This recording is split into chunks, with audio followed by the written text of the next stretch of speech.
You are listening to the Horse Radio Network, part of the Equine Network family. What a beautiful day for horses in the morning. You are listening to the #1 horse podcast in the world. Here is your entertaining look at the horse world and the people in it.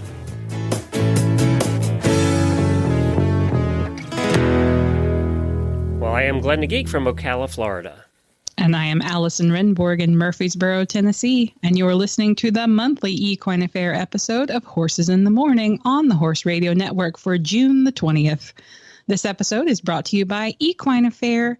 Good morning, Horse World. It's the third Thursday of the month. That means it's time for the Equine Affaire episode, North America's premier equine expo and equestrian gathering. Well, good morning, everybody. Thank you for joining us, and thank you for being here for this Equine Affaire episode. We have a fun show planned for you today. What is coming up, Allison? We have all kinds of cool stuff going on. So first, Ohio is in the rearview mirror.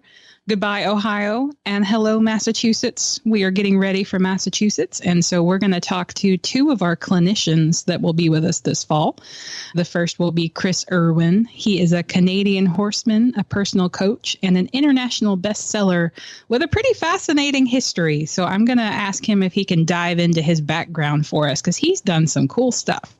So he'll be presenting at Equine Affaire in Mass, and then, of course, our next interview will be Solange. She is the mastermind behind the stable riding system, and she works out of Horsehaven Stables in Hinckley, Ohio, so not too far from Columbus. Solange's booth also won the Best Booth Award in Ohio this spring, so we're going to talk to her about her secrets and how that happened. Well, she probably had the busiest booth award, too. There was always people around her booth. It was the busiest booth for sure. Every time I walked by, I was like, can I even see her? It was definitely the busiest. You know, we before we started the show, I said, I cannot believe it's time for your episode already. This summer, I mean, it seems like summer just started, and it's already toward the end of June. I know. And, you know, my birthday is at the end of June, so, like, I'm kind of dreading it, but also excited about it, but also, like, how is it almost my birthday? Like, I'm not ready to be 36. Well, to be honest, I almost shuddered when you said November for Equine Affaire, and it's like, well, that's forever away. Nope, it's really not. It's not. It's not forever. We're already, I mean, basically I get like a week-long breather after Ohio, and then we're already hard at work on Mass. So I've been thinking ahead. And that's the other thing. The year just kind of disappears when you're like so focused on something that it's the end of the year, that like you kind of forget to, live in the middle of the year. So like I'll look up and go, oh no, it's just June. It's okay. Yeah, but you do that twice a year. I know. You're always living in the future. I know. That's interesting. I never thought about that. Yeah, it's crazy. So speaking of Massachusetts, is there any breaking news or anything that you can tell us that we hear it here first? Yes. I know a lot of our listeners go to that show. So yes, you do. And I'm so glad you guys are going to be there. I do have some breaking news. We are going to do something new. We have been kind of breaking out new features the last couple of years, and we really wanted to do one this fall that was focused on the Breed Pavilion and the Horse and Farm exhibits. And so what we've come up with is something called the Breed Bonanza. And it's an all-breed class where basically all the different breeds of horses are going to come in and compete against one another, and we'll have the Breed Bonanza champion. So we're very excited about this. We're still working out all the details, but we're going to have a youth division and an adult division, I think. Stay tuned for details, but it's going to be really cool, and it's going to be a chance to see all these different breeds of gorgeous horses turned out at their very best, all in one place. So it's going to be one class with all the different breeds? Yep. So it's going to be like at the Westminster Dog Show, the final class, right? The big class where you win the Grand Champion Award. Exactly, like best in show. Got it. Well, that sounds fun. Yeah, I'm excited. I'm excited about the video and photo opportunities because, I'm always thinking about that. But I think it's going to be pretty great. We're excited about it. So if you are planning on coming and you are going to bring your horse and exhibit, stay tuned for the details on that, because we'll be sending emails and posting about it, and it's going to be cool. And we've got some other neat stuff coming down the pike too. So Glenn, I have a question for you. Okay. The title of this episode is "Are Horse People Really Stable People?" And you'll all hear in a minute why I picked that title, but I wanted to ask Glenn that question. So No? Are you sure? No. And the sad part is, us horse husbands, we marry it knowing that.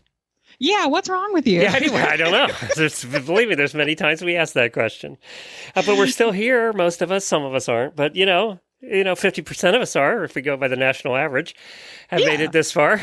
So. Yeah, you guys but are we stable. No, and I don't think that anybody that is a horse person would claim that. Do you? I think we rather enjoy our title of being a little unstable. I think that's why we're drawn to places called stables. Yes, because right. It's the place we feel stable, right? Our deep-seated instability draws us to the stable place. I know everybody else that knows us in our families that don't have horses think we're unstable because we're spending all our money on them. All you talk about is them. All you think about is them. So yeah, our families that are non-horsey definitely think we're unstable. And you talk about things like abscesses and sheath cleaning and udder cleaning at the dinner table, and it's no big deal. Right, So. exactly. So when you think about all those things put together, yeah, a little. What do you think? Do you think we're actually stable people? Oh, no. No. Of course not. But our next guest is interested in making us a little more stable, at least in the saddle. And I think that it's worth being stable in your body to make up for your unstable brain. That's what I think. Oh, that's good. So, well done. You worked at that. So, shall I go into Solange's intro? Yeah, sure. I'm leaving that in. That's staying in. Don't worry. Okay, good. Yeah. All right, good. You guys can see the seams here. Yeah. Solange is our next guest, and she created the stable riding system, which is a unique system that she kind of masterminded, which helps keep the rider stable on the horse's back by using physics and gravity to align your skeleton with your horse's so that your horse can move more freely. And I think that sounds pretty darn good, honestly, if I think about the last time I went riding. So her goal is to bring stability to anyone who ever sits on a horse, regardless of how old you are, how many new hips you might have, or your experience. And her tagline is, and I think that this might need to become the new motto for the auditors group, which is ride more, fall less. So we were really excited to have Solange with us in Ohio, where she exhibited in the trade show and taught, and then her booth won the Best Booth Award. And we were so happy to have her that we'll be having her in Massachusetts too. So tune in for our interview with Solange. Hi, Solange. Welcome to our show. Hi, thanks for having me. Yeah, and you are coming to us from Ohio, right? Yes, I am at my farm in Hinckley, Ohio. The name of my farm is Horse Haven Stables, and that's the home base of my stable riding system. That is awesome. And your stable riding system, so it caught my eye first in Ohio. Obviously, that's where I met you and where I learned about you. But I love your motto, which is ride more, fall less. Yes, it's been very popular. It was a good tagline to come up with. People really love it. I hope think you have it resonates T-shirts with riders. made for that. You could sell 1 million of them. I know, that's next on my merch list. Right now I just have stickers. Oh, no, you need T-shirts and hats with that on it. I think so. You need T-shirts, and then on the back, it can be upside down and say, if you can read this, turn me over. Exactly, right? Totally. So talk to us about the stable riding system. How'd you come up with this? What is it? What does it mean? Well, I'm the creator and coach of the system. I've been coaching riders, teaching lessons, and breaking and training horses for 24 years. And I have a very diverse riding background within myself. All different breeds, all different disciplines, have ridden all over the world. When I started instructing, I made the choice to teach all riders without restriction. So in my student base, I have no age, height, or weight restriction, no breed or discipline restriction, and no skill level or goal restriction. And since I chose that direction in my instruction, I received this really wide variety of riders. And what I did was I combined the knowledge I have from my own riding, the knowledge I have from teaching all those various riders, and my own personal like brand of mental genius, which is being able to see riders instantly in lines and angles. And that allows me to assess their stability. And I took that diagnostic skill I personally have with the data from my own riding history and the data from teaching so many different riders for so many different years. And I created this stable riding system. It's a real world riding system. So it's not the typical kind of instruction that you get in the horse world, which is geared towards the show ring or competition. Because when you're competing or showing, you ride a very certain way because it's appearance based or it's competition based. But I speak more about real world riding and how to stay stable on your horse. And that led riders come to me who consider themselves to be pleasure riders. That's like how they describe themselves, which means competing or showing isn't their primary goal with their horse, even though they might just for fun every once in a while. And that drew to me trail riders, fox hunters, riders who consider themselves to be nervous, anxious, or low confidence, riders with new horses or young horses, riders with horses with big opinions and strong feelings, but also a lot of adventure riders. And those are riders who are really a joy to teach because they're going on their like bucket list trip of a lifetime riding adventure. And a lot of them are preparing for the world's longest horse races, which would be the Mongol Derby and the Gaucho Derby in Patagonia. So those are the world's longest horse races. And to date, I've taught 7 Mongolian Derby riders and 2 Gaucho Derby riders. So these riders have taken my stable riding system and they field tested in some of the most extreme and difficult riding environments in the world. And they report back having very little pain when riding, no injury. They've all completed their races and several completed their races without falls. Well, and so I have this data. Yeah, the Gaucho Derby and the Mongol Derby, those are both incredibly tough. Like I recently watched a video from Dan James of Double Dan, and he went on the Gaucho Derby, I think it was. And it's amazing what they go through. So the fact that you've had students who have completed that says a whole lot right there.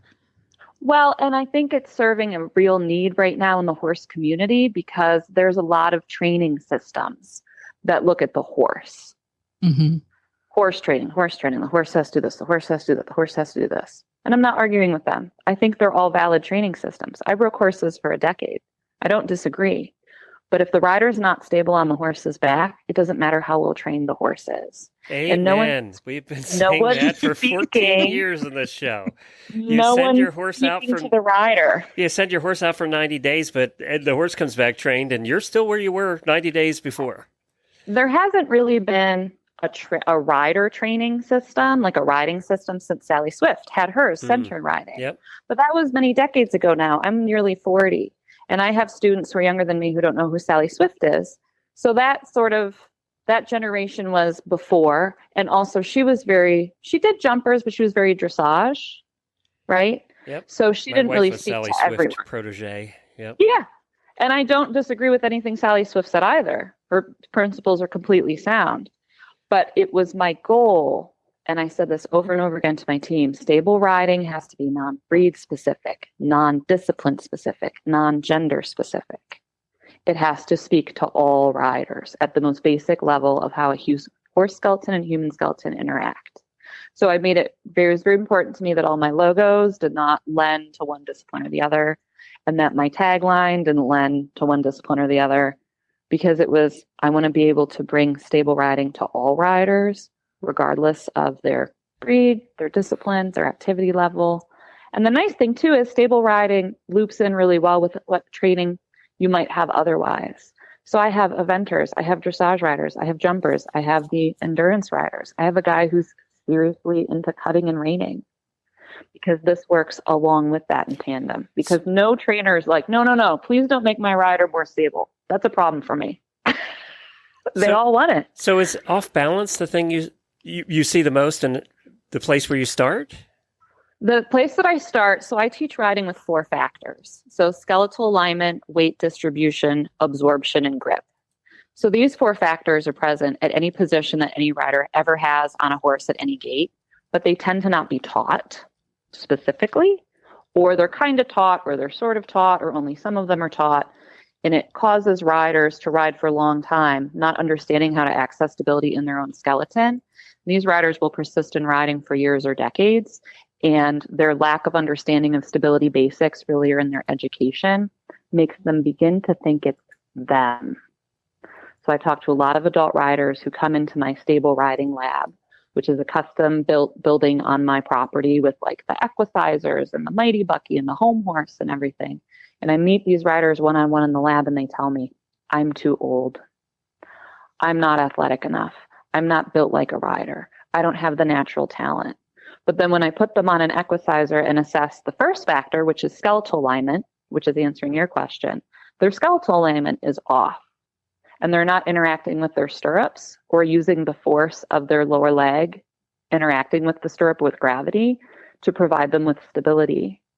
And I look at my riders over and over again and I go, it's not you, it's your instruction. Anyone who has bones can ride a horse correctly. And a rider who I met in your booth at the Columbus Equine Affaire, who had a stability check with me and then signed up for lessons and sessions in my rider lab, is 82 with 2 new hips. Ooh.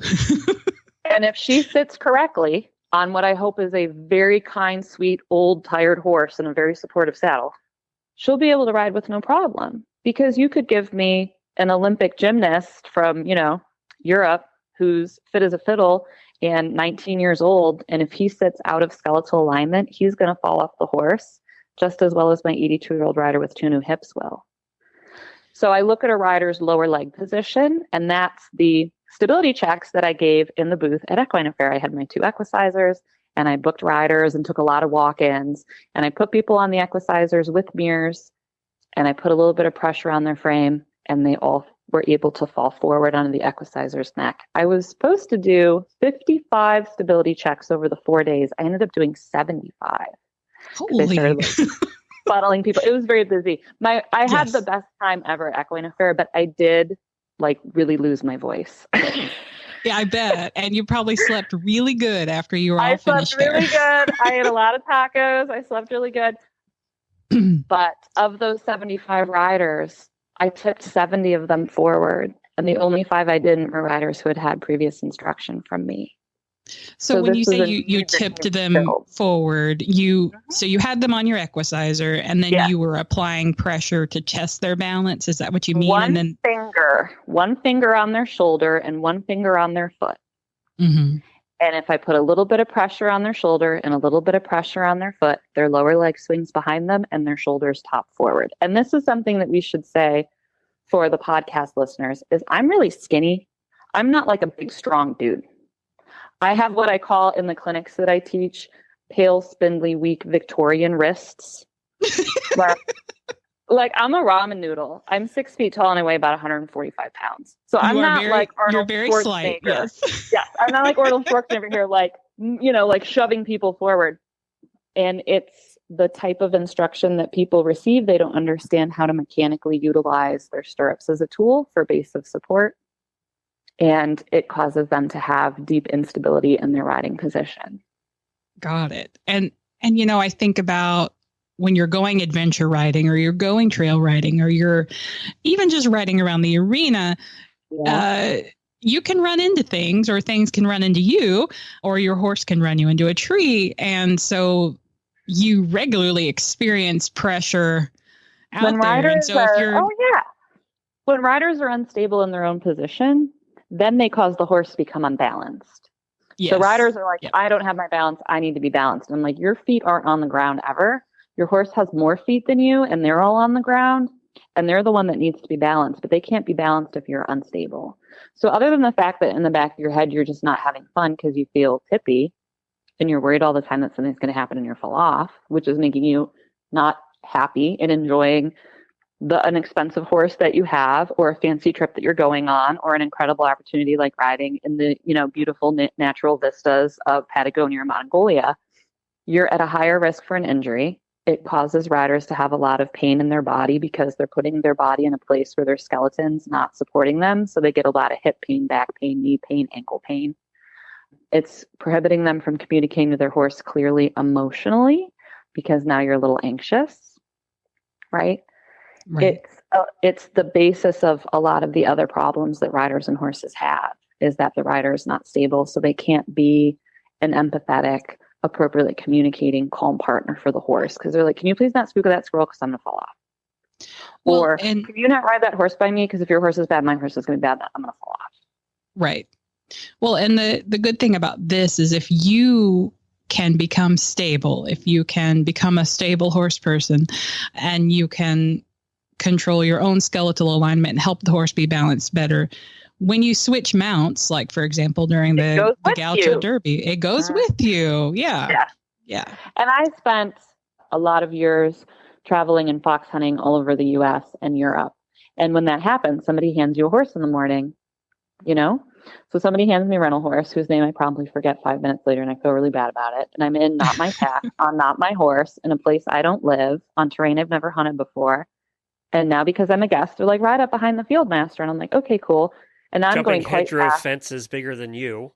Right. Now I'm going quite fast on uneven terrain on a horse I don't know, around riders I don't know, and horses I don't know, for an unseen period of time. So my fox hunting background was very analogous to what the Derby riders are encountering. It's pretty much as close as you can get, I think. And I was in Ireland pre-COVID with my husband, and we were in stone wall country, and I was jumping 5-foot stone walls on a horse I met that morning, and we had no issue. She was a really good horse, but I was also able to ride her correctly in a pretty extreme environment. If you're helping those riders, we cover the Mongol Derby since we started this show 14 years ago. So we probably had on as guests most of the ones who trained with you. But if you can teach them to stay on those crazy ponies, then yes, that's a good thing. Well, and here's the thing too. I teach Mongol Derby riders, but that's not all I teach. I know, I get it. There's not that many. And that's the extreme example. Right. Yeah. I want to look at people and go, if your goal is to walk around your yard on your horse and just have a nice time after work, I will teach you with the same level of technique, professionalism, and specificity as if you're competing in like a high level event. Because oftentimes we gatekeep high level instruction for the high level riders. And if you're a high level rider, do you really need the high level instruction? You're riding at a high level. I want to bring this kind of logical, reasonable, proven instruction to all riders, regardless of their goals. And I can't tell you how many people look at me and go, I just want to ride my horse and have fun. Well, all I want to do is be a good partner. And 80% of our listeners are trail riders. And trail riders, you know, we talk about the high level riders, but trail riders are the ones out there getting into situations that are the most dangerous, you know? That's so funny. I'm doing a stable riding demo for the Ohio Horsemen's Council, which is like the trail riding group in my area, on Monday. And last night I had a phone call with the lady who's my connection there. And I was talking to her and I went, trail riders need this because you're riding for a long period of time on uneven, unknown terrain at varied speed with different mounts in an uncontrolled environment, which to me requires a higher level technique than riding around a perfectly flat groomed arena with 3 or 4 other riders for 5 minutes in the show ring. I mean, realistically, you could encounter a loose emu out trail riding. And the deer they always jump right in front of you on the trail. They never, it's right in front of you. For me, man, the chipmunks out here are lit. I don't know if they made their coffee with Red Bull or what, but they are ninjas where I live. Or in Glenn's case, you might encounter a black panther. Yes, we did that one day. Oh, yeah. Yeah. Because he's down in Florida, and so he was driving his horse. He was going. Weren't you driving on a trail? You were out in the woods. Yeah, we were on a trail. Came within 5 feet of one. Yeah. But yeah, you're right. I mean, that's probably the most dangerous thing. You know, it's just. And you know what? You were absolutely right. I drive a carriage, so when trail riders come upon us, they're scared to death, and they're scared. Their horse isn't scared. Right. They're scared. Now their horse is scared. And we have to stop. We have to let them walk by. And it's all in the head of the rider. Oh, yeah. Yeah. It's why I don't really horse train anymore. And I did. And I enjoyed it. And I broke all kinds of horses to ride. And I had a wonderful time. And I was successful. But I know a lot of other horse trainers who are just as good a horse trainer as I am. I didn't know anyone else who was providing the humans with this level of instruction. And they're the ones who really need it. I look at people and I go, guys, I don't train horses anymore because I've never met a horse that had to read the How to Be a Horse manual. Where the horse is like, excuse me, I don't understand how to be a horse today. I'm like, dude, you've been a horse your whole life. You know how to do the horsing part. The tricky bit is the humans. And oftentimes in this industry, the people who are in it are horse people. They want to be around horses. They want to train horses. They want to ride horses. They want to talk to horses. They want to talk about horses. And I get that. But the humans are an underserved portion of the partnership right now. Well, 100%, because I haven't run across a How to Human manual. I've been looking and looking, and I can't find one. Right. I know. So I'm right there with you. Yeah. So I love this. And I love that, so you were at Equine Affaire in Ohio with us, and you had a very busy time. You had great demos, and you had, 75 demonstrations in your... Yes, in your booth, and you won our best booth award. We did. I was so excited. And I wanted to touch on that because when we were going on our little trade show tour to check out the booths, and I think it was Thursday afternoon, your booth was hopping. It was so busy on Thursday afternoon, which is traditionally a kind of a quiet time, that it was like we could barely even see in the booth. And that's what made us stop and go, okay, what's going on in there? So you're clearly doing something right. And that was the best. We had the best experience at Equine Affaire. I have never been before. So this was my debut interaction with the event. And I had gone, I'm only about 2 hours south or 2 hours north of Columbus. So the last 2 previous years, I drove down, I walked around, I watched presentations and clinics and demos, and I looked at the booth, and I kind of got like a vibe for what was going on. And then I decided that it was time. So I applied with my team, and I have a wonderful team of ladies who support me and help me put together my booth and fill out the forms and do all the fancy things on the computer that I don't understand because I've been in a horse barn my whole life. And I had wonderful support from Frankie Lovato, who makes the equisizers, because without the equisizers, I can't do the work that I do in the booth without this horse tool that riders can sit on, Right. And it was incredible. The booth was super busy. There were people like standing, just watching, like in the aisle, like watching me give stability checks. And there was an older gentleman who looked like he'd been riding for quite a long time, who just stood for about probably 45 minutes and watched me give stability checks. And then at the end, he walked up to one of my booth girls who were helping me, and he went, I learned more in 5 minutes watching her standing here than I have in 30 years of lessons. That's incredible. incredible. And I was like, thank you so much, sir. And I shook his hand. But the event was so easy. You guys made it so easy to have the booth. Everything ran so well. I had 2 clinics. The first clinic was so full. The stands were full that people were standing along like the fence line watching, like it was standing room only, which was really great. And this was the first time that I'd been like mic'd up like that.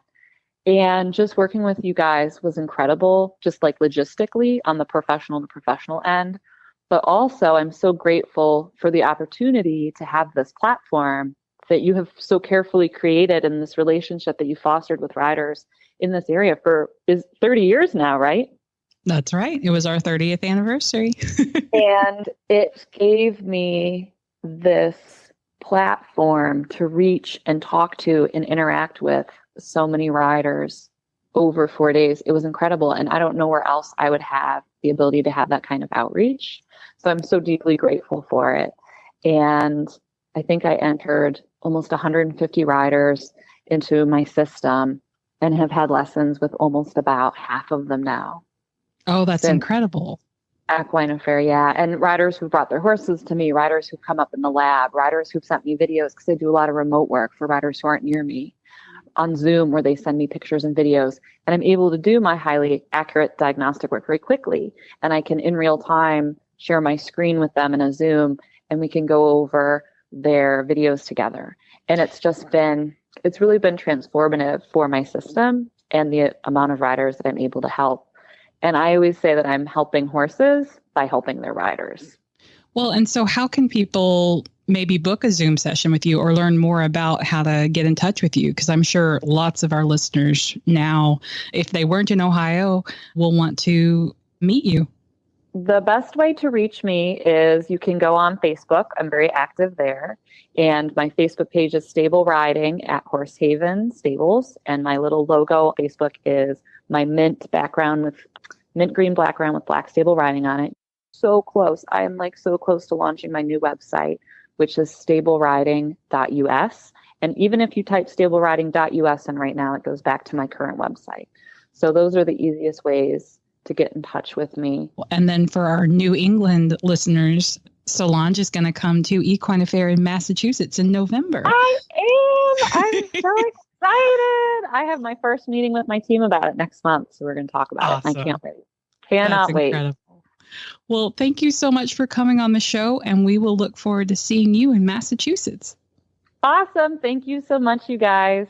Equine Affaire is coming to Massachusetts. Join us at the Eastern States Exposition in West Springfield, Massachusetts for 4 days of all the things horse on November 7th through the 10th, 2024. In addition to the hundreds of clinics, seminars, and demonstrations, we're putting on 3 competitions, including a brand new breed bonanza that we just talked about, an enormous trade show, everybody does their Christmas shopping, and offering tons of interactive activities, all with the goal of bringing horses and people together. Tickets go on sale July the 10th. That's coming up, people, for Equine Affaire and for Fantasia, the signature musical celebration of the horse, which I absolutely loved in Ohio. Save the dates and keep listening to the podcast for all of the latest updates. That's equineaffaire.com. Well, coming up next, we've got Chris Irwin. Chris is a renowned horseman, a personal coach, and an international best-selling author who has made a name for himself in Canada, the United States, and Europe. He'll be joining us in Massachusetts this fall, and we are happy to have him on the show today to offer a little preview of what you can enjoy at Equine Affaire in November. Well, hi, Chris. Welcome to our show. Thank you, Allison. It's great to be here. I'm so glad that you were able to join us. Now, where are you today? Because you have several bases of operation, I just learned. I'm at the home base up near Ottawa, Ontario, Canada. Lovely place called Lindale Stables. Oh, that's awesome. And then you've also got an American base in Connecticut. And then where's your European base? The European base is in the Netherlands. It's in Dutch. It's at a place called Manege te Hetchen. That's a mouthful. It's in Stein, Netherlands. And my American base is at Ray of Light Farm in East Haddam, Connecticut. Wow. And so do you speak Dutch? Is that the... In beetje. That means a little bit. And how did you get connected over in the Netherlands? I'm curious. How did that come about? The first contact was through my book. I wrote a little book that was first published 25 years ago called Horses Don't Lie. Mm-hmm. And the book, it became an industry classic. It launched my career from local regional horse trainer to international clinician. The book did very well in the Netherlands. It started in Canada, then it went to the United States, then it went into Europe. And the message in the book very much resonated with the Dutch culture. And so I started getting emails and messages, and then I got an invitation to come present at a horse expo in the Netherlands. And after I did that demo, it just took off, went boom. And I really resonate well with the Dutch culture. So now I spend, that was 15 years ago. And now wow. I spend about 4 months of the year between the Netherlands and Belgium. That's incredible. And I mean, how cool that you wrote a book. Did you have any idea when you wrote that book 25 years ago that you would someday be operating out of the Netherlands for a quarter of the year? No, I didn't. When I wrote that book, Allison, I kind of felt like I was taking a risk and saying things and revealing things that hadn't really come out in the horse industry yet, 25 years ago. And so I didn't, it was a very psycho-spiritual book not about how to train horses, but what I've learned about life and relationships and myself from the horses. And that now is mainstream. But 25 years ago, that was pretty avant-garde. I had no idea how how that was going to go over with the public. And it went over very well. It really was a turning point for me. Well, and it struck a chord clearly. And you're right, it's totally mainstream now. Like you hear so much about the horse as a mirror, and people, even non-horse businesses like corporate offices, are going to kind of horse trainers or horse instructors and using horses in like team building exercises and everything, which is so cool, and something that us horse people have known, subconsciously for a while, that of course we learn all kinds of things, more than just tacking up, more than just how do we ride this horse to success, but how do we become better people. So that's awesome. That's so cool. And then it launched you here to, you're this renowned horseman and you're known all over the world, and you teach in 3 different countries regularly, different continents, that sort of thing. But I was reading a little bit about you, and I found out that you grew up in a non-horsey family. Like you were not a horse guy from birth. Is that right? That is correct. I was an Army brat.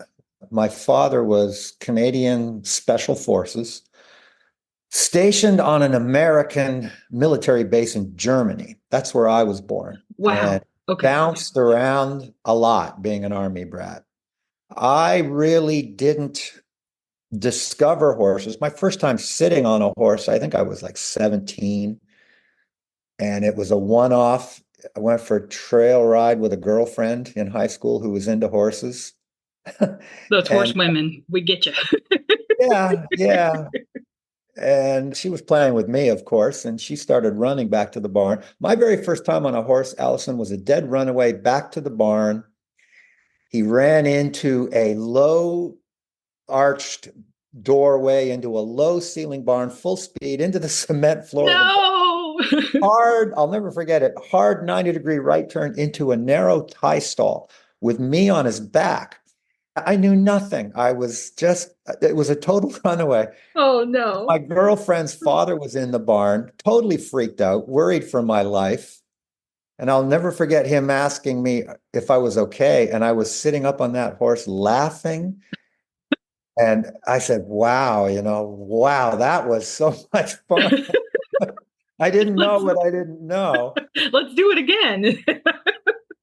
But long story short, I didn't start working in the industry full time as a quote professional till I was almost 21. Wow. But it's not when you start or what you grow up with, and it's not even how many years you've been doing it. Mm-hmm. It's when it comes to horses, and we're going to talk about experience, it needs to be talked about like pilots.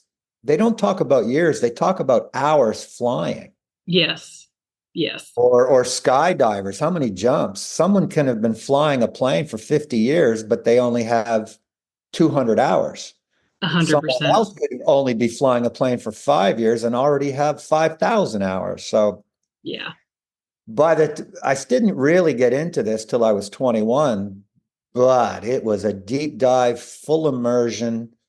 Fast forward, by the time I was 30, I'd already been through hundreds and hundreds, if not thousands of horses. And now I'm 63 years old. And at last count, I think I've encountered and worked with in one context or another, at least 30,000 horses. So there's a volume there over a life. There's definitely a volume. 30,000 horses. Like if you had $1 for every horse, that would be. Oh, I wish. That'd be a nice little savings account. So I love that. And I bring it up because I grew up in a non-horsey family. My family were all musicians, and I was the youngest, and I came out loving horses and having no musical interest.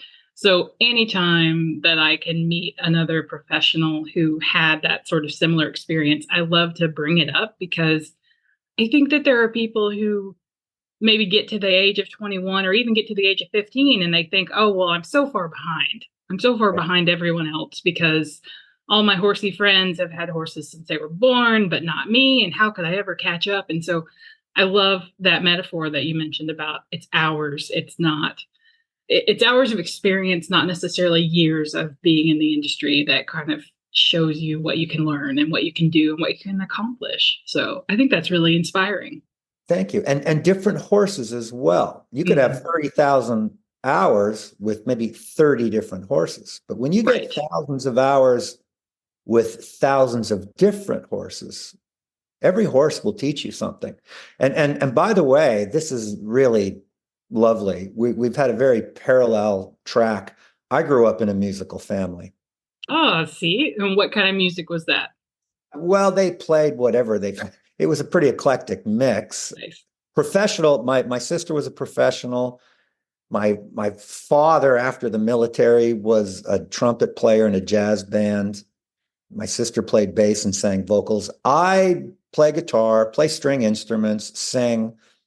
And between the ages, well, since teenage up until about 30, between 21 and 30, I couldn't decide whether I was looking for a career with horses or looking for a career with music. Wow. It was going to be one or the other. And at 30, I said, no, it's full steam ahead with the horses. Well, and good. That's good. I mean, music is wonderful. And my dad's a trumpet player too. And so is my brother. Wow. Yeah, that's funny. Wow. I think my dad, I don't think he's ever played jazz, but he was a classical musician. He played in some bands, some rock bands in college, but he was a classical musician by profession. That's what he did. And so that's so funny. Yeah, isn't it? So with the 30,000 horses, estimate that you've worked with, is there a type of horse that you particularly love to work with? Is there a discipline that you really love to work with? What kind of really just still excites you all these years in horses later? Well, that's a good question. It's not a specific breed. Mm-hmm. I can honestly tell you it's not a specific breed. I'm a tall guy. I'm 6'1". I like tall horses for myself to ride. Mm-hmm.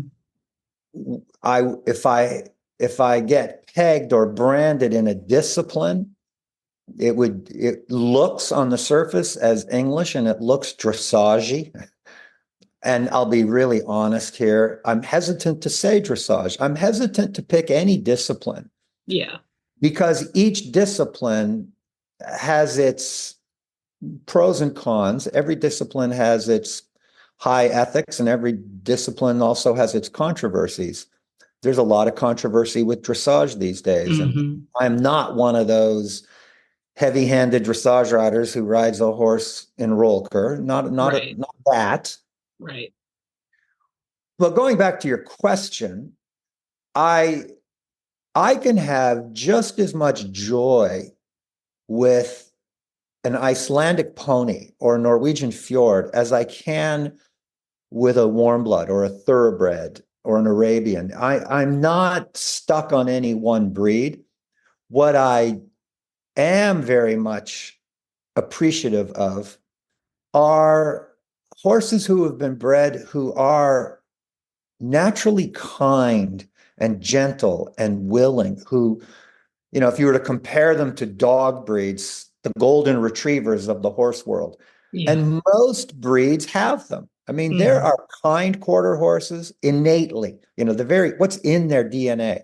There are kind quarter horses, and then there are quarter horses who are so cowy, they're kind of mean. Mm-hmm. And that applies to every breed. Yeah. Can I work with an inherently mean horse? Sure. Can I get its respect without getting into a fight? Absolutely. This conversation just came up with someone yesterday who was asking me, talking about a horse in a recent clinic, and it was a difficult horse who came with trauma, and it's a lot of work, and great progress, no problem. But ultimately, when I get asked a question like this, it comes down to what brings me the greatest joy is working with horses who really want to work with you. Yeah. It's just lovely. It's a wonderful experience. I'm working with one right now. He's got today off, but I'm working with this beautiful Dutch warm blood horse. He's huge. He's got to be 17.2, 17.3. He's just 4. He is the sweetest, kindest, wants to be with you, wants to please, unbelievably athletic. intelligent. It's just, wow, like a rock star of the horse world. So yeah, I like them when they're naturally kind, naturally want to connect, naturally born on the bit, and naturally want to work forward with supple bodies. Yeah, it's no one breed. Well, and that makes all the difference when they want to work with you. Because I'll say my first pony was the opposite. He did not want to work with me. And I learned a whole lot from him. And he was actually with me for about 20 years. We kept him. He retired with us. And we grew into a good relationship once he retired. But the whole time we rode together, it was a fight. He just was not interested. And my second horse, though, was the kind quarter horse. And it was such a change. It was such a like, oh, wow. Okay.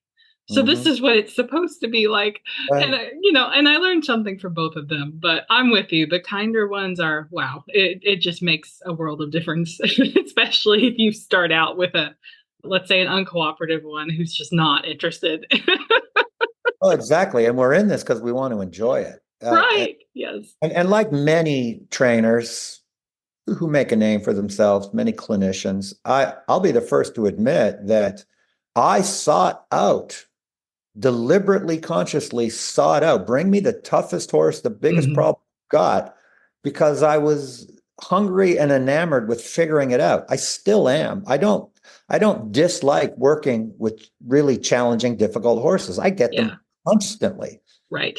But for myself personally, if I'm going to go out tomorrow and buy a horse, I'm looking for a kind horse. Yes. Yeah, of course. Of course. And so kind of speaking of problems and good horses and not bad horses, but problem horses, we're looking forward to having you with us in Massachusetts this fall at Equine Affaire. And so I was curious, what are you looking forward to most about coming to present with us at the expo? What are you hoping to teach people? Well, I love the venue. I love coming to Equine Affaire because I get an opportunity to meet a lot of new people. That being said, I always have the same objective. And my work is a little different than most in the sense that I really, really get into the minute details, the minutia of the cause and effect in details.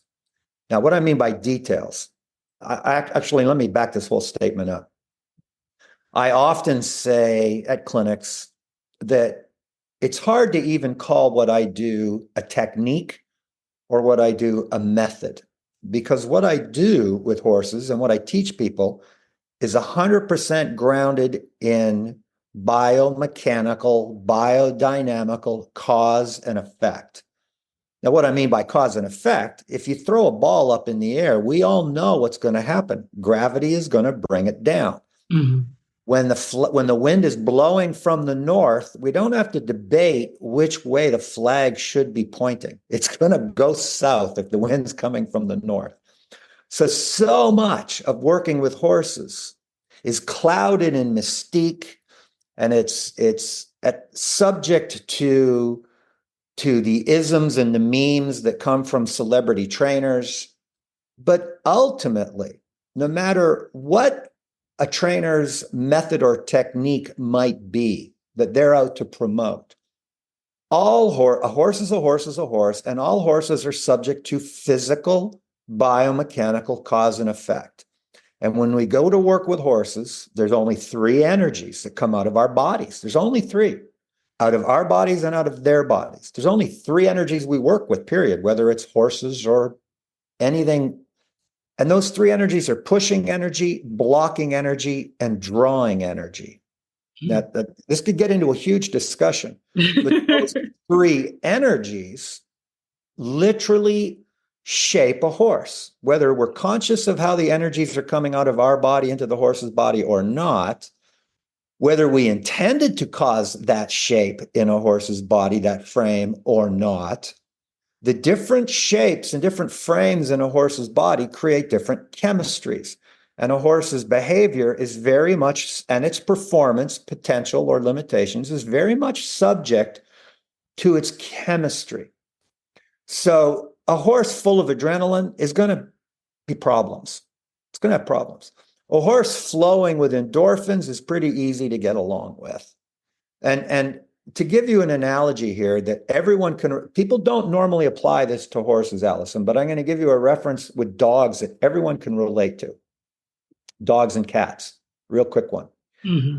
Everybody's met a dog that they've never met before. It's not your dog. You're not its leader. You don't have a relationship with it. You're not bonded with it. There's been no attempt to earn respect or trust. None of that. You just met this dog and it really wants you to pet it. It's insatiable. It becomes annoying. It won't leave you alone. It needs you to keep petting it. Mm-hmm. Now, what science has found out just in the last decade or so is that when human beings are petting dogs around the scruff of the neck and around the ears, the body in the dog, its physiology starts producing oxytocin. The dogs get a little mild high from it, and that's why they want it so much. So it's not about relationship. It's not about technique. It's not about methodology. It's simply this. The dogs want you to pet them because they like how it feels when you pet them. We've also all met dogs and or cats that don't want humans anywhere near them. Right. Their association has been that when people have interacted with them, those dogs and cats have experienced in their body adrenaline based on how the person's been with them. One of the things I bring up all the time in this regard is the little child loving the kitten. And this is critical. The intention of the child is to show love and affection to the kitten, but how the body language, the behavior of the child, how those three energies of pushing, blocking, and drawing are coming through the child's body into the kitten's body is not working to flood the kitten with oxytocin. It's flooding the kitten with adrenaline. Right. So the kitten doesn't want to be with that child. Now, take that concept and just substitute child and kitten for human and horse. Yeah.